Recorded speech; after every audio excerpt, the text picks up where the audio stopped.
Hey guys, Deathletter Magic here, and I've got some good news for you. It looks like with what people are building, the four different tribals are all playable. I mean, everybody thought maybe pirates are maybe the weak one, because I mean, vampires in every form, mixed color, monocolored, you throw in some cats, whatever.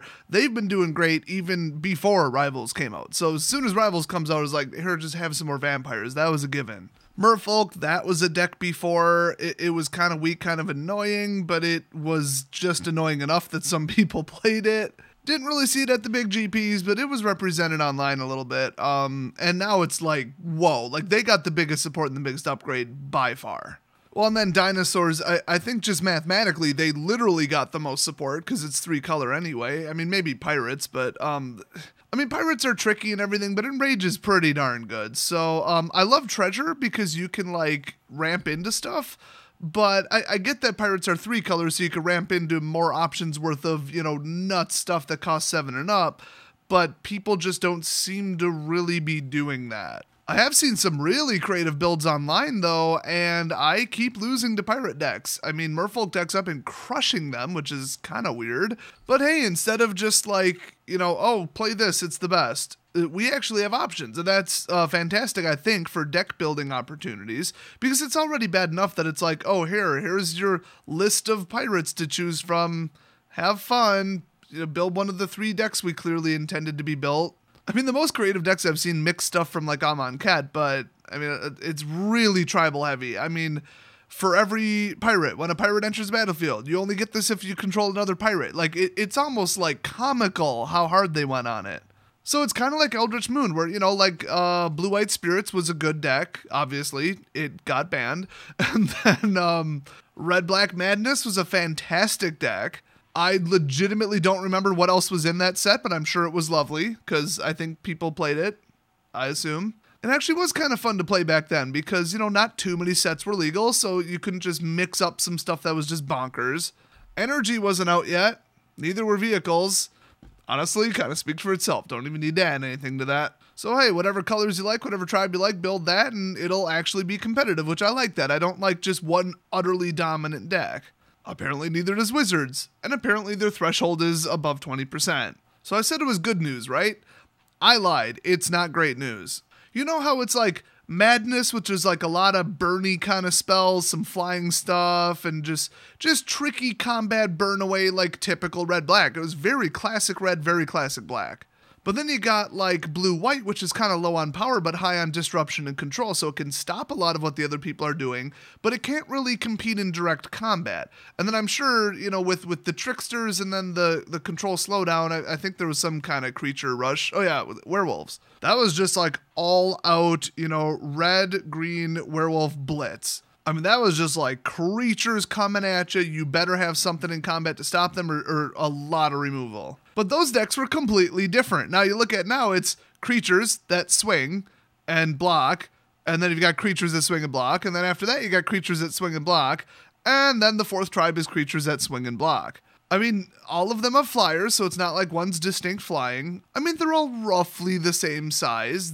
Some of them have lifelink, some of them have first strikes, some of them are big, some of them are 3/1s, some of them are highly defensive, some of them are unblockable. It's a mix. It's like everybody's got kind of the same thing. And yeah, I'm not saying they should have made one tribe all flyers. Oh my god, that would have been disastrous. And then, okay, the Merfolk get bigger over time with counters. Dinosaurs get bigger by summoning just really expensive stuff earlier than you would normally be able to, and their power and toughness are appropriate for their cost. Then you got vampires that just plain don't hit as hard, but they've got a little bit of death touch or whatever on some of them, and some tricks, some ETB effects, typical black drain away stuff, kind of passive stuff that relies only half on creatures. A little bit of flying, a little bit of whatever, a little bit of tricks, nothing too special. And then, let's see what's left. Pirates. Pirates just have massive tribal boosts. The more of them on the field, the better, and they're basically goblins. In fact, some of them are goblins. So they got the highest tribal synergy boost, and then a very close second would be vampires. But honestly, a lot of those per vampire cards kind of suck. And you know that pun was intended. You know it. I don't even have to say it. So early game, are the dinosaurs even on the field? And then, okay, the vampires hit you in lifelink, woo, life differential. And then pirates are just out swinging, but, if they run into anything moderately big, they're going to die and have to stop swinging. And the merfolk, they just kind of need time to build up unless you've got the unblockable ones right from the get-go. So they're just kind of sitting there doing whatever. But mid-game, I mean, they all kind of go for the same thing. I mean, bigger creatures, better abilities, unblockable, flying, better stuff with lifelink, just whatever. They all kind of upgrade over time, and that's the problem. They all do it at almost exactly the same rate. But you're probably thinking that's great, right? Because they're all fair. If one was so much faster and so much better, that would be a problem because people would just play that. Well, I've discovered a very significant problem, and this is really, really, really apparent the more optimized the decks go.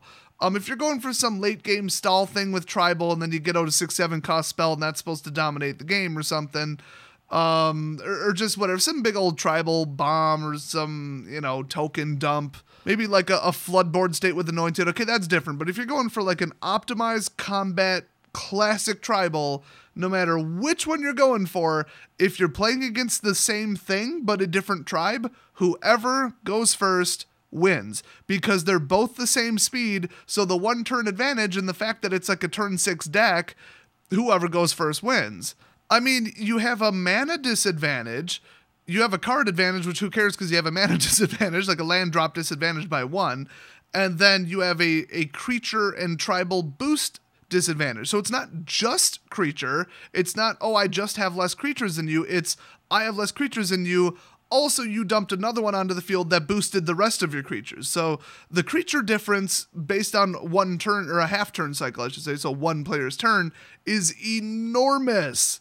It is absolutely gigantic. Because, I mean, just pretend you're playing against nobody, which actually that is a thing. It's called Solitaire. Look it up. It's actually very interesting, very relevant to Rivals. You could actually test your deck that way. So it's a good way to gauge if a deck is just too weak and too slow. Like if you're playing mono blue control with creatures, you might find that even unopposed, you can't do 20 damage in a typical game in 8 turns with nobody blocking or casting anything. Now you got a problem. So it's a fun little useful testing method. Well, if you were to take all the absolute best, fastest, just damage-oriented boost tribal, just synergy to the max, mathematically highest damage you can get for all 4 of the major tribals, I would dare say that by turn 8 to 10, they probably all have done the same amount of damage, but unopposed, you might notice that you'd start dropping in stuff that's like, whoa, all my other pirates now get +2 attack, including the one I dropped in. Hello.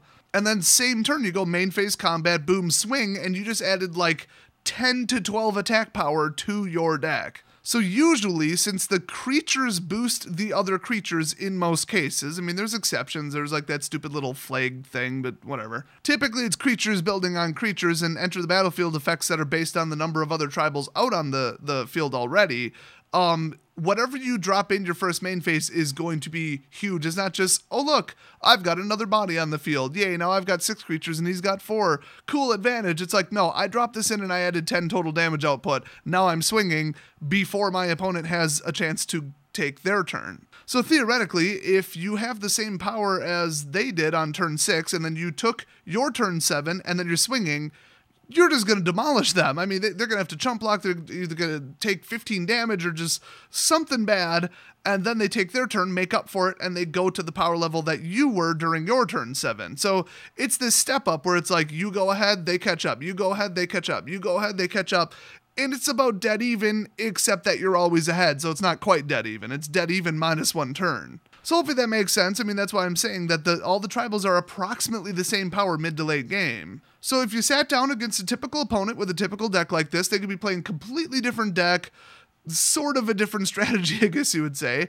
And basically you'll find that if you didn't go first, you have maybe a 25% chance of winning, and they have a 75% chance of winning. Because remember, you could go first and win the middle game, because then you have the advantage, but then there's the third game. So that whole 2 out of 3 thing, I mean, and if you think that this is a made-up problem, I mean, there are 2 unsolvable problems with Magic the Gathering, besides Wizards of the Coast, which is an honorary 3rd place. 1, lands are cards in the deck, and about 10% of the time they're going to come back to bite you, where you don't even get to play your deck, everything shuts down, and you lose just based on luck. There's nothing you can do. Completely unsolvable problem, unless you look at every other game that does things differently except for Pokemon.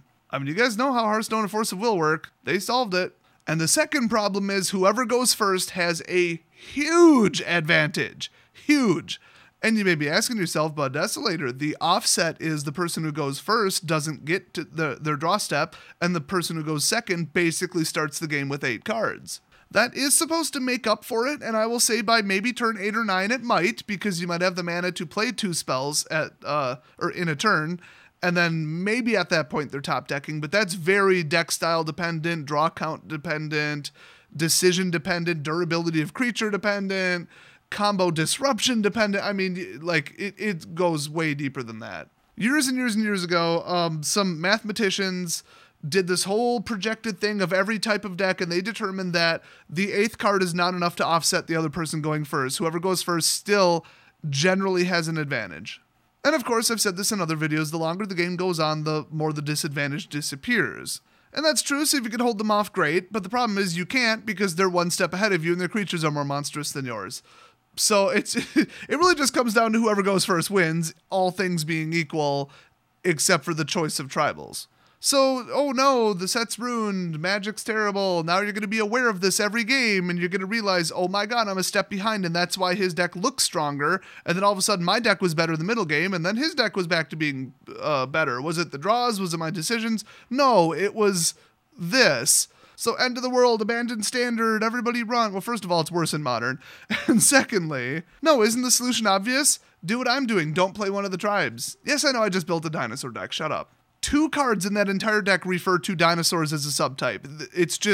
It's an enraged deck. It's not a dinosaur deck. It's a mechanic deck, not a, oh, dinos cost less. For every dinosaur, do this. Every time a dinosaur enters the battlefield, do this. Dinos, dinos, dinos. But also, my second deck is not only not one of the tribals, because I don't want to be on the same treadmill as everybody else. I want to be more clever.